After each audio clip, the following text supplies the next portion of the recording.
money which is in the Quran, money which is in the Sunnah. And when the Messiah returns, he will be using that money, gold and silver coins. When the price of oil goes up, then all of this bogus money will start losing value. Wait, and you will see. And as money loses value, prices will rise. Bismillahir Rahmanir Rahim, Nahmaduhu wa nusalli ala Rasulihil Kareem.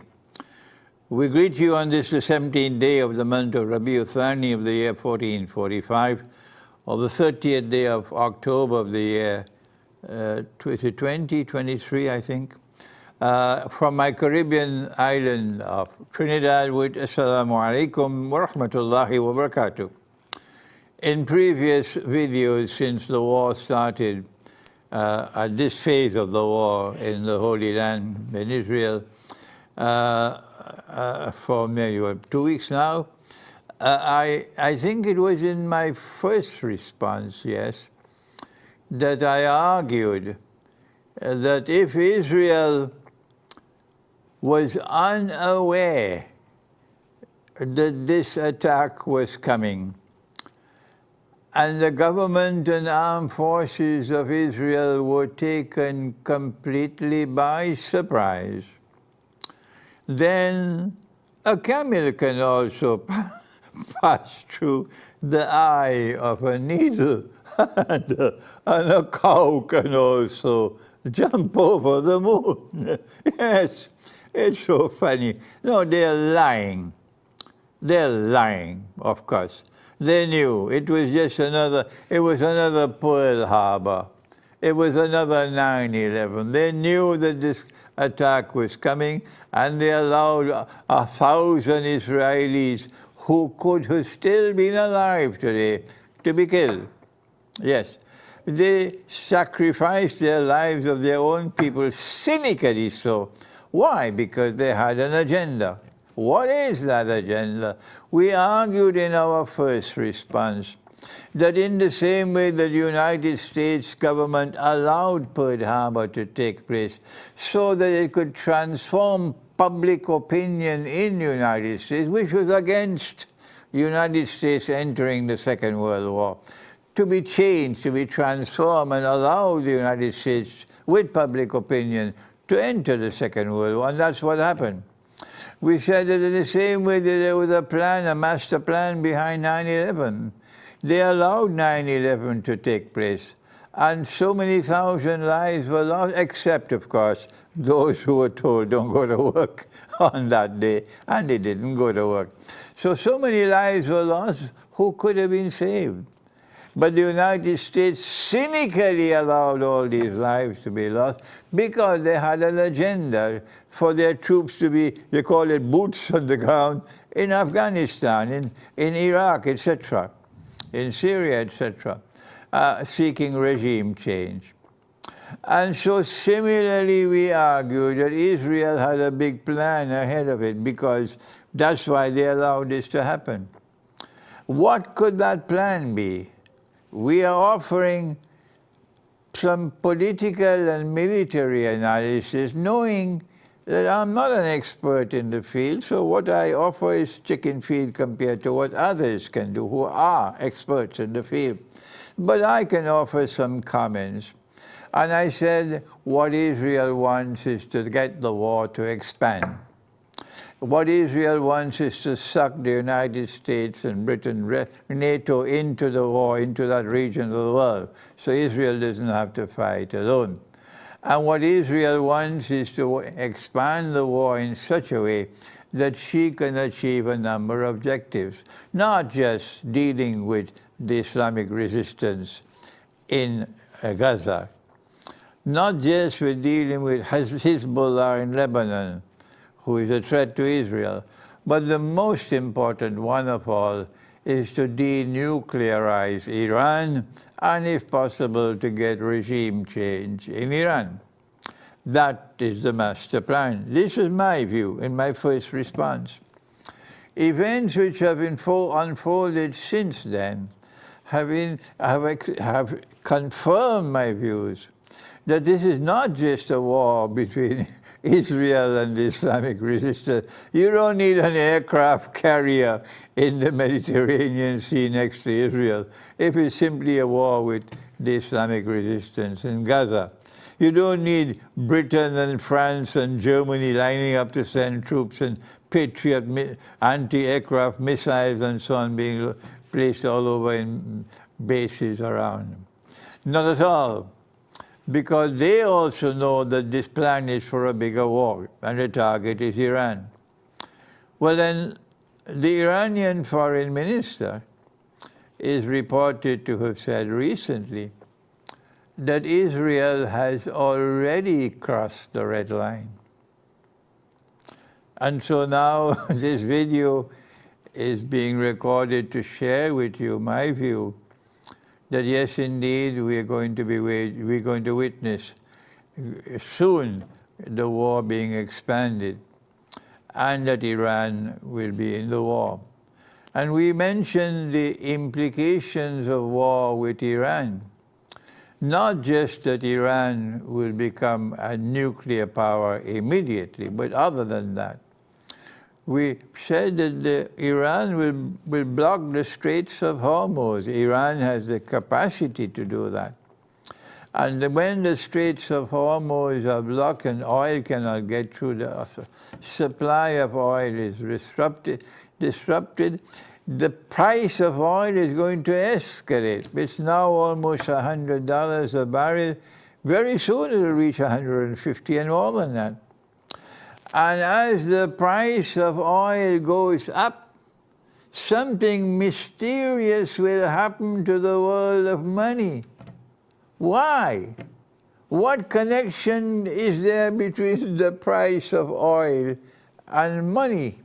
Answer, it's bogus money. It's fraudulent money. It's haram money being used by all of us today, all of us. Paper money, plastic money, electronic money, cryptocurrencies, central bank digital currencies, all of them. This is the subject I will be teaching on the 17th of December, this December, inshallah, in a seminar in Manchester. And you will soon find the video on my YouTube channel, and you can register to attend that seminar, inshallah. It'll be a few hours long. So all of these money are bogus and fraudulent and haram. And I have been teaching this subject for 25 years now. And I am correct in my views on money. But our scholars don't seem to share the same view with me. They will never say that this money is haram. The institutions of Islamic learning producing the scholars, they are called the Jamia, like Jamiatul Azhar in Egypt. Or they're given the name Darul Ulum, or the House of Knowledge. And they are proliferating all over the world. You have so many of them in Britain now. And they are ominously silent on the subject of money, and they will have to answer on Judgment Day. So what's going to happen when you have bogus money? Answer, as the price of oil goes up, all the money of the world will go down. But if we are using money with intrinsic value, money which is in the Quran, money which is in the Sunnah, and when the Messiah returns, he will be using that money, gold and silver coins. When the price of oil goes up, then all of this bogus money will start losing value. Wait, and you will see. And as money loses value, prices will rise. Constantly rising prices is called inflation. But this will not be gradual inflation that's coming when this war expands. It will be dramatic inflation. And when that happens, it will validate this Islamic eschatology that we've been teaching, and our critics have been criticizing and criticizing and criticizing. Ah, yes, that dramatic inflation that's coming will validate what we've been teaching in Islamic eschatology, and the world that is listening and viewing will know that you are bogus in your scholarship. And so prepare for dramatic inflation. How do we prepare for dramatic inflation? Number one, if you can get out of paper money and transform it into gold and silver, do that. You should have been doing that long ago. Number two, it's not just gold and silver which can be used as money. When there's a shortage of gold and silver, what will our prophet do? They don't care for this. But he would use wheat, he would use barley, he would use dates, he would use salt. And we would use sugar as well. We would use rice with the haspadi rice. Any one of these articles of food consumption, which are in an abundant supply in the market and have a shelf life, can be used as money instead of gold and silver. When bogus money is collapsing and inflation is ripping us off and reducing us to poverty and to destitution, as happening in Pakistan. The other thing we can do is to use barter. Barter still is a form, but it has its limitations, barter. We should stock up on non-perishable food from now. Once you listen to this video, go and buy non-perishable food, tin food. Stock up on water, stock up on food, and stock up on energy, on fuel. If you get wood, you can at least use wood for cooking. I use wood when I roast my fish. I roast my fish. I don't use charcoal. I use wood. And I make sure that the flame does not touch the fish. No, the fish is cooked with the heat. And I know that it is the smoke, because there's a lid for the charcoal grill. And when I put down the lid, it's the smoke which gives the taste to the fish, yes. So I'm telling this to you just to prepare you for tomorrow, which is around the corner, of dramatic inflation coming to the world, because now it seems that war with Iran is inevitable. Thank you. Wassalamu alaikum wa rahmatullahi wa barakatuh.